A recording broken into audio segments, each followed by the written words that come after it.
Combination of slab, जैसे इस case में बताया था कि जो भी ग्लास स्लैब है, ग्लास स्लैब, वो ग्लास स्लैब क्या करता है, एक नॉर्मल शिफ्ट क्रिएट करता है। नॉर्मल शिफ्ट मतलब सरफेस के परपेंडिकुलर, और उसका मैग्नीट्यूड है, टी थिकनेस है और रिफ्रैक्टिव इंडेक्स म्यू है। तो नॉर्मल शिफ्ट जो है वो टी इंटू 1-1/म्यू।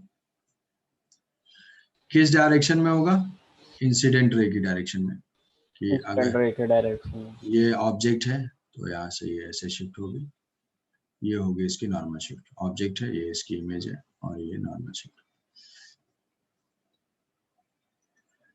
अब ये इंसिडेंट रे इस तरीके से है, वर्चुअल ऑब्जेक्ट टाइप का है। वर्चुअल ऑब्जेक्ट टाइप का है तो भी ये बेंड होगा और ये ऐसे होगा, ये यहाँ पे होता, ये मान लेते हैं ये नॉर्मल है, तो ये यहाँ पे आ रहा होता और ये क्या करेगा, अभी ये शिफ्ट हो जाएगा। तो deviation created due to glass slab is 0। क्यों? क्योंकि सेम मीडियम अगर बोथ साइड है तो ये दोनों रेस क्या होंगे, पैरेलल होंगे। तो डेविएशन जो है वो 0 है, डेल्टा 0 है। ये ऑब्जेक्ट है और ये इमेज है, ऑब्जेक्ट और इमेज। तो यहाँ पे भी ये नॉर्मल शिफ्ट हुआ, नॉर्मल शिफ्ट हुआ, उसका मैग्नीट्यूड सेम है। अब इसमें मान लो एक है पॉसिबिलिटी कि भाई कॉम्बिनेशन ऑफ ग्लास स्लैब आ जाए। Combination of glass slab, combination of glass slab, जैसे हम मान लेते हैं कि 2 स्लैब आ गया, मल्टीपल स्लैब अगर है तो मल्टीपल स्लैब है तो सभी क्या करेंगे, इंडिविजुअली हम इनको सुपर पोजिशन टाइप से सोचेंगे। ये मान लो 3/2 है, ये 6 सेंटीमीटर है और ये म्यू इज इक्वल टू 2 है और ये 4 सेंटीमीटर है। यहाँ पे रेज ऐसे इंसिडेंट हो रही है,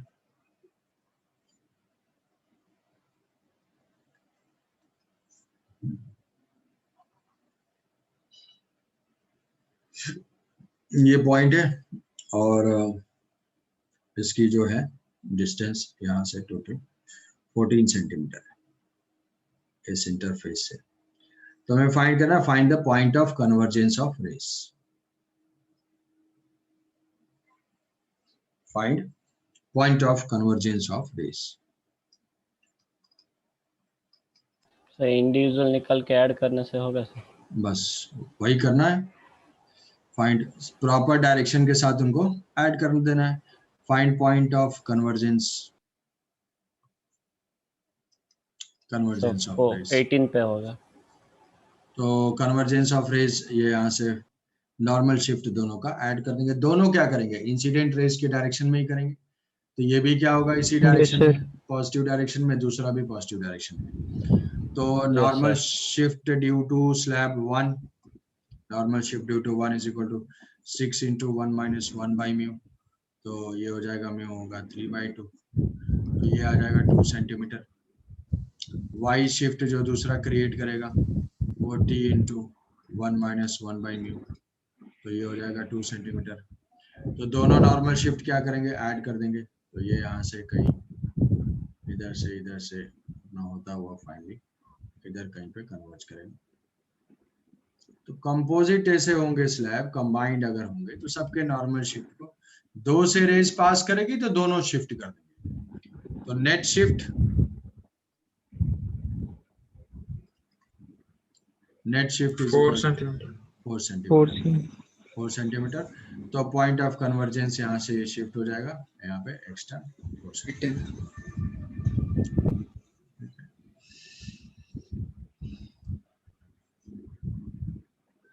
तो अब इसमें सर अगर कॉम्बिनेशन ऑफ ग्लास स्लैब्स है तो इंसिडेंट रे का डायरेक्शन तो सेम ही होगा ना? सेम होगा हर केस में ना? हाँ, हर केस में सेम होगा, हर केस में सेम ही होगा। हाँ सर। तो इसके बाद दूसरे टाइप का शिफ्ट होता है जो है लेटरल शिफ्ट। लेटरल शिफ्ट कि जो पैरेलल शिफ्टिंग है, क्या है लेटरल शिफ्ट, इसको हम देखेंगे। तो इसका जो है डेरिवेशन भी आ सकता है। तो ये हमारा ग्लास स्लैब है, थिकनेस इसकी T है, यहां से जो है रेज इंसिडेंट है,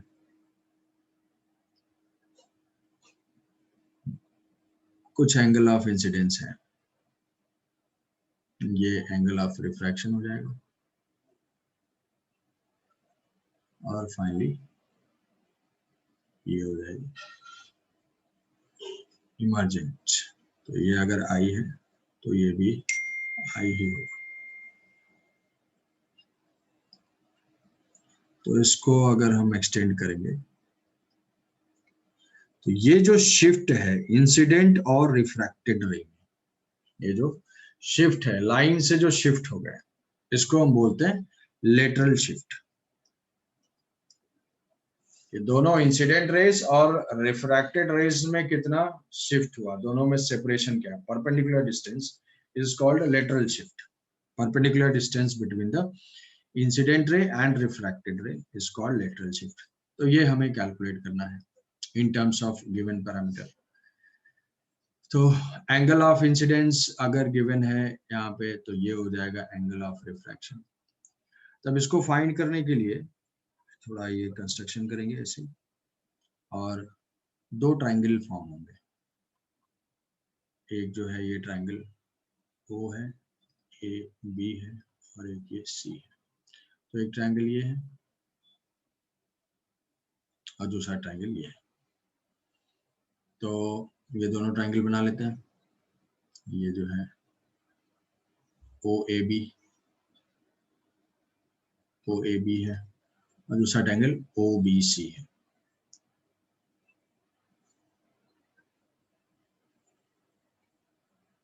ये दो ट्राइंगल है, बस इन्हीं से कैलकुलेट होता है।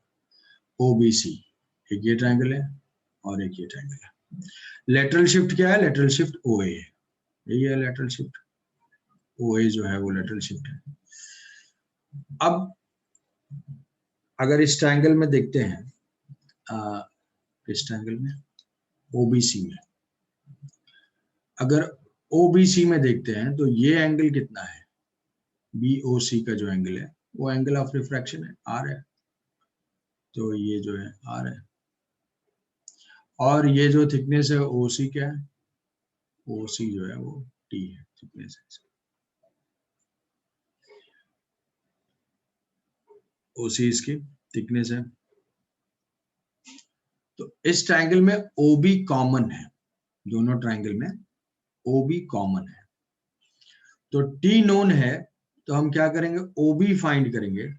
इस ट्राइंगल से T नोन है और एंगल नोन है, तो OB फाइंड करेंगे और OB से फिर इधर फाइंड करेंगे।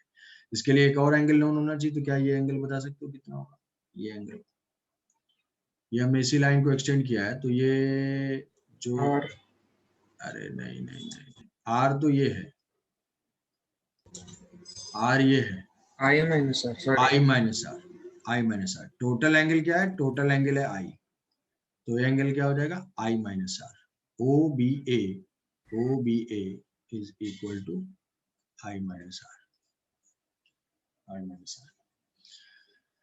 तो यहाँ से बस अब रिलेशन लिख देना है, आ जाएगी normal shift. OB cos R is equal to T, OB is equal to T divided by cos R। OB पता चल गया, तो ये क्या हो जाएगा, lateral shift is equal to OB cos I minus R, OB sin I minus R। जो lateral shift होगा in triangle OAB, lateral shift is equal to OB sin I minus R, I minus R। OB की value put कर देंगे, तो ये आ जाएगा T sin I minus R divided by cos R। ये हो जाएगी लेटरल शिफ्ट। एंगल अगर इसमें स्मॉल होता है, एंगल ऑफ इंसिडेंस अगर स्मॉल है, तो फर्दर हम इसको अप्रोक्सीमेशन यूज कर सकते हैं for small angle, for small angles जो लेटरल शिफ्ट हो जाएगी this is equal to t. Angle small होगा तो आर भी स्मॉल होगा, आर स्मॉल होगा तो कॉस आर जो है क्या हो जाएगा, वो 1 की तरफ हो जाएगा, 0 के क्लोज होगा तो ये 1 हो जाएगा, और ये sine theta is equal to theta I minus r, I minus r. R को यहाँ पे हमारे पास एक स्नेल्स लॉ का इक्वेशन है, वो हम लिख सकते हैं 1 into sine I is equal to mu into sine r. अगर एंगल स्मॉल है, छोटे छोटे हैं, तो सबको इसको लिख सकते हैं I is equal to mu r, और small angles I is equal to mu r. तो यहाँ पे आई की जगह पुट कर सकते हैं, जो भी है इतने पे भी छोड़ सकते हैं ये म्यू, तो टी इंटू आर जो भी वैल्यूज नोन होगी म्यू माइनस 1, ये हो जाएगा lateral shift for small angles. तो हमारा एग्जैक्ट फार्मूला ये है, अप्रोक्सीमेशन या कोई अप्रोक्सीमेट रिलेशन दिया हो तो हम ऐसे उसको रिलेट कर सकते हैं। तो ये है इसका लेटरल शिफ्ट। आई बात समझ में? Yes sir. Yes sir. Yes sir. तो दो टाइप के शिफ्ट जनरेटेड हाँ हैं, सर। एक नॉर्मल शिफ्ट और एक लेटरल शिफ्ट। तो नॉर्मल शिफ्ट का मैग्नीट्यूड ये है और लेटरल शिफ्ट का t sine I minus r divided by cos r. तो आई और आर अगर एंगल हमें पता है, थिकनेस पता है, तो लेटरल शिफ्ट भी बता सकते हैं उससे। अब दूसरा है silvering of glass slab. Silvering of glass slab, silvering of glass slab या जनरल जो है image formation due to glass slab, हम ऐसे देख सकते हैं image formation.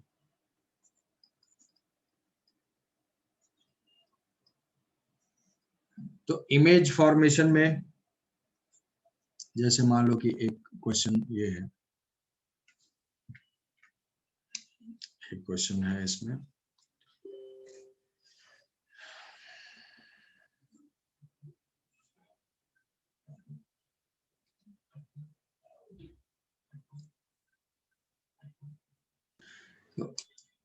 Image formation.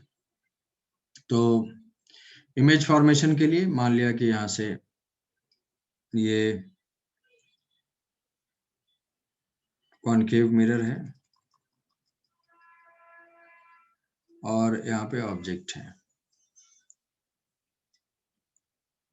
Object placed है 62 सेंटीमीटर पे,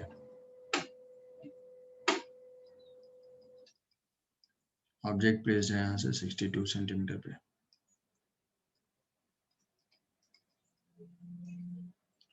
और फोकल लेंथ जो है वो 20 सेंटीमीटर है। ग्लास स्लैब की पोजीशन है, ग्लास स्लैब 6 सेंटीमीटर है, म्यू इज इक्वल टू 3/2 है, म्यू इज इक्वल टू 3/2 है। अब यहां से ग्लास स्लैब और इसकी पोजीशन है x, तो हमें पैरेक्सियल रेज से इमेज फॉर्मेशन देखना है और ये बताना है locate the final image, locate final image, image after all reflection and refraction. Locate the final image after all reflection and refraction if x is equal to 20 centimeter and x is equal to 40 centimeter. 40 centimeter, 50 centimeter, जो 50 centimeter ले लो, 50 centimeter। ये दोनों cases में हमें final image locate करना है। तो हम वैसे ही अगर रेस को जो है ट्रेस करते हुए जाएंगे, ट्रेस करते हुए जाएंगे तो ये ऑब्जेक्ट क्या होगा, ये ऑब्जेक्ट यहाँ से ये ग्लास स्लैब से रेस पास होंगी, तो ग्लास स्लैब से रेस पास होंगी तो वो नॉर्मल शिफ्ट क्रिएट कर देगा। नॉर्मल शिफ्ट यहाँ पे स्लैब पे कितना है, नॉर्मल शिफ्ट है 2 centimetre, 2 centimetre, T into 1 - 1 by mu put करके नॉर्मल शिफ्ट निकालेंगे, 2 सेंटीमीटर है। तो इसका इमेज ये बना देगा एक इंटरमीडिएट इमेज I1। I1 जो है वो 2 सेंटीमीटर शिफ्ट हो गया। अब इसकी डिस्टेंस, अब ये I1 मिरर के लिए ऑब्जेक्ट की तरह से एक्ट करेगा, तो मिरर इसका इमेज बनाएगा। मिरर जो है इसका इमेज बनाएगा कहाँ पे, अगर V याद होगा तो U अगर यहाँ पे 30 पे, तो 30 पे 30 सेंटीमीटर आएगा यहाँ से, कि U इज इक्वल टू -60 लेंगे मिरर फॉर्मेशन। I1 जो है 60 सेंटीमीटर पे होगा, और फोकल लेंथ कॉन्केव है तो -20 हुआ, तो उसको जो है V is equal to UF divided by U minus F, ये पुट कर देंगे। U is equal to -60 -20 divided -30 आ जाएगा, तो ये हो जाएगा -60 प्लस, तो ये हो जाएगा -30 सेंटीमीटर। -30 का मतलब फर्स्ट केस अगर देखेंगे, फर्स्ट केस है 20 सेंटीमीटर, तो पहला ये इमेज बनाएगा मिरर कहाँ पे, ये जो है 30 उसके सेंटीमीटर बाद, पे, तो उससे यहाँ पे उससे पहले यहाँ ये इमेज बनाएगा I2। बट यहाँ पे जब रेज yes, sir। इंसिडेंट होंगी, यहाँ पे जब रेज इंसिडेंट होंगी तो वो क्या होगा, फिर से स्लैब फिर से पास से करेंगे, तो फिर से स्लैब हाँ, क्या करेगा, इसको शिफ्ट कर देगा, शिफ्ट करेगा 2 सेंटीमीटर आगे। तो ये 2 सेंटीमीटर ऑब्जेक्ट को भी स्लैब शिफ्ट करेगा और इमेज को भी स्लैब शिफ्ट करता है। ये हो गया इसका 32 सेंटीमीटर पे फाइनल इमेज बनेगा, 32 पे फाइनल हाँ, इमेज बनेगा। कि अगर इसको हम ऐसे देखें कि ग्लास स्लैब वो 20 सेंटीमीटर 30 सेंटीमीटर जो भी है, ग्लास स्लैब की डिस्टेंस लिया 20 सेंटीमीटर पे है, तो यहाँ से 20 पे है और लोकेशन इसकी 20 सेंटीमीटर है ये, तो ऑब्जेक्ट से यहाँ से रेज इंसिडेंट हुई, ये स्लैब के थ्रू पास हुई, मिरर पे जो इंसिडेंट हुई वहां पे ये इसके लिए ये I1 बना। I1 के बाद वापस रिफ्लेक्शन के बाद ये जो है इमेज यहाँ पे बनती I2, बट वो क्या होगा, फिर से उसको स्लैब को शिफ्ट कर देगा और यहाँ पे फाइनल इमेज बन जाएगी I। मतलब ऑब्जेक्ट को भी शिफ्ट किया 2 सेंटीमीटर और फाइनल इमेज को भी शिफ्ट कर दिया 2 सेंटीमीटर, ऐसा होगा।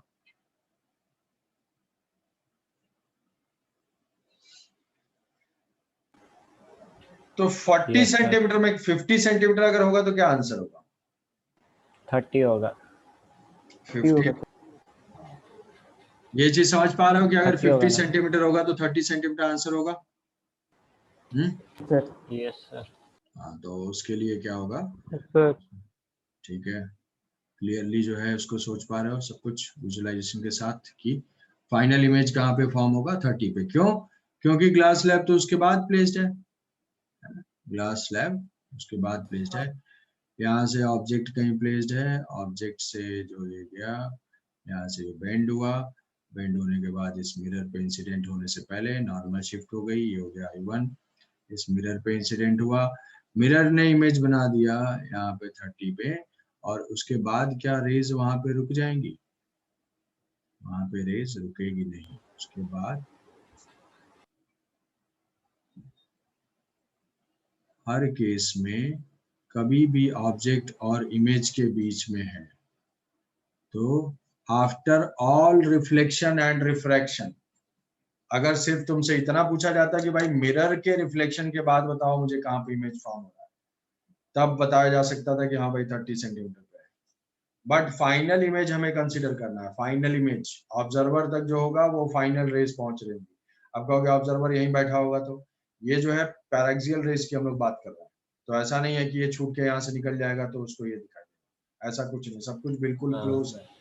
तो फाइनल मतलब इमेज हमेशा नॉर्मल शिफ्ट होगा सर। हमेशा ऑब्जेक्ट को भी शिफ्ट करेगा, इमेज को भी शिफ्ट करेगा हर केस में, ये नहीं कोई भी कंफ्यूजन यस रखना है। सर। जब तक ग्लास स्लैब मिरर और ऑब्जेक्ट के बीच में है तो ऑब्जेक्ट भी शिफ्ट होगा और इमेज भी शिफ्ट होगा, ठीक है। तो 2 सेंटीमीटर शिफ्ट निकाल लोगे, ऑब्जेक्ट में भी निकालोगे और फिर इमेज में निकालोगे, ऐसी हो जाएगी कहानी। Yes sir.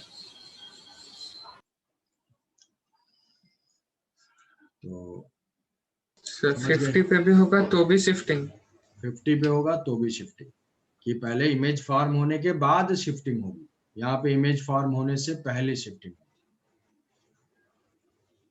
ठीक है, तो ये कंफ्यूजन क्लियर कि ऑब्जेक्ट को भी 2 सेंटीमीटर शिफ्ट करेंगे, इमेज को भी 2 सेंटीमीटर शिफ्ट करेंगे, बताएंगे। तो final answer in both case, final answer 32 centimetre. हाँ, फाइनल आंसर जो है वो u is equal to sorry image v is equal to -30 centimetre, 32 centimetre, दोनों केस में, बोथ केस। ठीक है, तो ये तो कंफ्यूजन। अच्छा, ऑब्जेक्ट के अगर उधर होगा तो कोई मतलब ही नहीं है, ऑब्जेक्ट के उधर हो जाएगा तब तो शिफ्टिंग नहीं होगी, रेज डायरेक्ट मिरर पे जाएगी और वो फिर इमेज बनाएगी। इमेज बनाने के बाद अगर आफ्टर ऑल कंसीडर किया हुआ है तो सिर्फ इमेज को शिफ्ट करेगा वो, लेकिन अगर ऑब्जेक्ट और मिरर के बीच में है तो रेज को जो है जाना होगा और आना होगा, तो दोनों शिफ्टिंग होगी टोटल अगर कंसीडर करेंगे। अगर कोई स्पेसिफिक पूछता है, ऐसे केस में स्पेसिफिक पूछना होगा कि पहले ग्लास स्लैब से कंसीडर करो, फिर मिरर से कंसीडर करने के बाद लोकेट करो, सिर्फ ग्लास स्लैब के बाद लोकेट करो, ग्लास स्लैब मिरर फिर ग्लास स्लैब, ये हो गया फाइनल लोकेशन। सर तो अगर वर्चुअल इमेज बन रहा होगा सर, तो फिर तो वो मतलब जो पीछे की तरफ जो रेस जा रहे होंगे वो मतलब ग्लास स्लैब से होंगे सर, मतलब शिफ्ट होगा। वर्चुअल के लिए पीछे रेस कहाँ जाती है? मतलब इमेज जो फॉर्म वो होते भी हैं सर, शिफ्ट वो होगा तो ना, कन्वर्ज होते हैं। नहीं वो भी हाँ, शिफ्ट होगा ना, वो भी शिफ्ट होगा। अगर यहाँ पे मान लो यहाँ से ऑब्जेक्ट रखा हुआ होगा, यहाँ पे ऑब्जेक्ट रखा हुआ तो ये ऐसे जाएगा तो ये शिफ्ट हो जाएगा, फिर ये इमेज बनाएगा, ये इमेज बनाएगा तो हम क्या करेंगे, इसके थ्रू जाएगा, तो ये इमेज बना दिया कहीं यहाँ पे और फिर ये भी शिफ्ट हो जाएगा, ये भी ऐसे शिफ्ट हो नहीं जाएगा। सर, अगर ऑब्जेक्ट बीच में होगा, ऑब्जेक्ट मिरर यहाँ और होगा स्लैब के बीच में। तब नहीं होगा। हाँ। मैं वही तो बोल रहा हूँ कि ऑब्जेक्ट ऑब्जेक्ट और मिरर के बीच में स्लैब है तो दोनों शिफ्ट होंगे हमेशा। अगर इधर होगा तब तो कुछ नहीं होगा, तब तो डायरेक्ट इमेज फॉर्म हो जाएगा। नेक्स्ट है सिल्वरिंग की, अगर हम इसको सिल्वर्ड कर देते हैं, रिफ्लेक्टिंग कर देते हैं,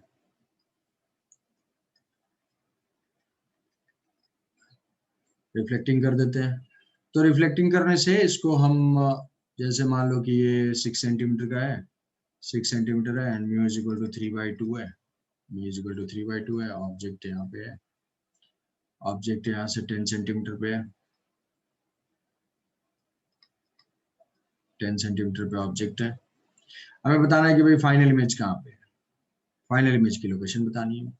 तो इस केस को क्या करेंगे, इस केस को वैसे ही इमेज बताएंगे जैसे उधर मिरर वाले में बताया था 14 सेंटीमीटर पे होगा। कि ये जो है 14 सेंटीमीटर, 14 सेंटीमीटर हो जाएगा हाँ सर, 2 सेंटीमीटर आगे आ जाएगा तो। कि इसको इसको glass slab plus plane mirror consider करेंगे और after all reflection and refraction, मतलब पहले जो लाइट है वो इसके थ्रू पास करेगी स्लैब के थ्रू, तो स्लैब के थ्रू अगर जाएगी तो ये ऑब्जेक्ट का शिफ्टिंग हो जाएगी 2 सेंटीमीटर।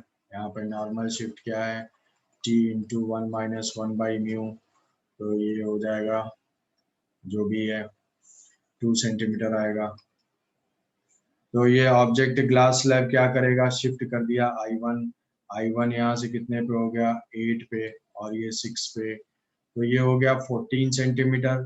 अब प्लेन मिरर से रिफ्लेक्शन कंसीडर करेंगे, तो प्लेन मिरर से रिफ्लेक्शन होगा तो इमेज इस मिरर से कितने डिस्टेंस पे हो जाएगी, 14 सेंटीमीटर बिहाइंड, तो ये हो जाएगा मिरर। 14 centimetre behind. फिर वहां से रिफ्लेक्ट होके फिर से वापस आएगी ऐसे रेस, यहाँ से जो है गई ग्लास स्लैब मिरर और फिर वापस ग्लास स्लैब, तो फिर से इंसिडेंट के डायरेक्शन में शिफ्ट कर देगा उतना ही 2 सेंटीमीटर। तो फाइनल जो इमेज फॉर्म होगा ये I1, ये I2 और ये I3 या फाइनल I, और इसकी डिस्टेंस मिरर से कितनी हो जाएगी, मिरर से जो डिस्टेंस होगी वो हो जाएगी 12 सेंटीमीटर। ठीक है, 12 सेंटीमीटर। इसको इस केस को हम क्या कर सकते हैं, कॉम्बिनेशन ऑफ स्लैब प्लस ये देख सकते हैं, slab plus mirror, slab plus mirror, ये तो एक तरीका हो गया। दूसरे तरीके से हम क्या करते हैं कि नॉर्मल शिफ्ट हमने जो ऑब्जेक्ट के ऊपर अप्लाई किया वो नॉर्मल शिफ्ट मिरर के ऊपर ही अप्लाई करते हैं, कि यहां से जो मिरर था भाई ऑब्जेक्ट को मिरर दिखाई देगा शिफ्टेड पोजीशन में, तो ये मिरर की पोजीशन है, और हम ऐसे कर सकते हैं कि मिरर को ही शिफ्ट कर देते हैं ऑब्जेक्ट को ना शिफ्ट करके। तो ये 8 था और ये 6 था, तो यहाँ पे ग्लास स्लैब का इफेक्ट क्या होगा, ग्लास स्लैब ने मिरर को ही शिफ्ट कर दिया, कितने से, नॉर्मल शिफ्ट से। तो इसने मिरर की जो न्यू पोजीशन हो जाएगी वो हो जाएगी 2 सेंटीमीटर। तो अभी जो मिरर की न्यू पोजीशन है वहां से ऑब्जेक्ट की डिस्टेंस कितनी है, 6 प्लस 8 प्लस 4 12। तो यहाँ से इमेज कितने डिस्टेंस पे हो जाएगा, 12 सेंटीमीटर, 12 सेंटीमीटर।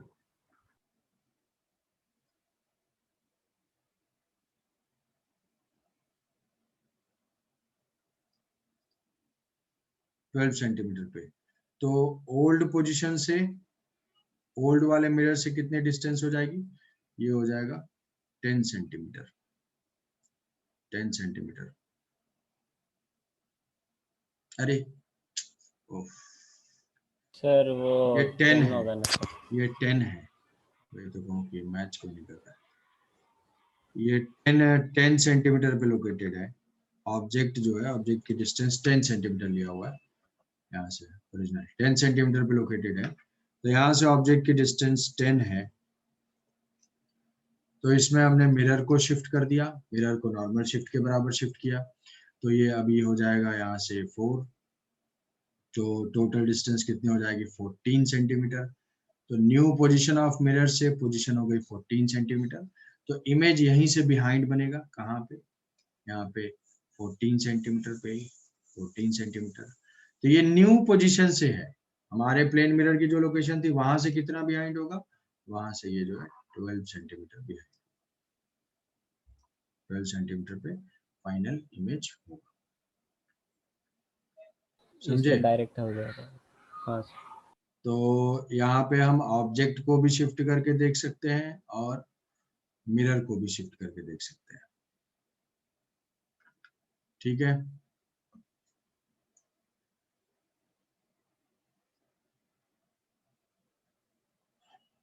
Yes sir. तो इसमें इमेज की लोकेशन बताओ,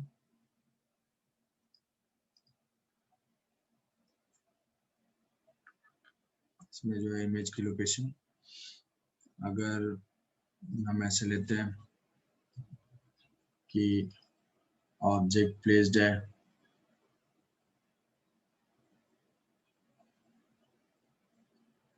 और ये 2 स्लैब है और ये रिफ्लेक्टिंग है, 3/2, 2, 6, 4,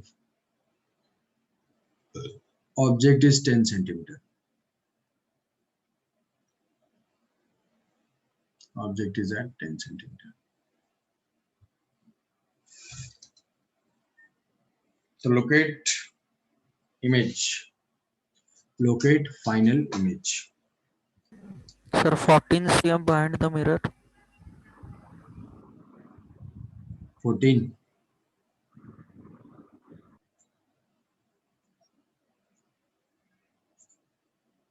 locate image.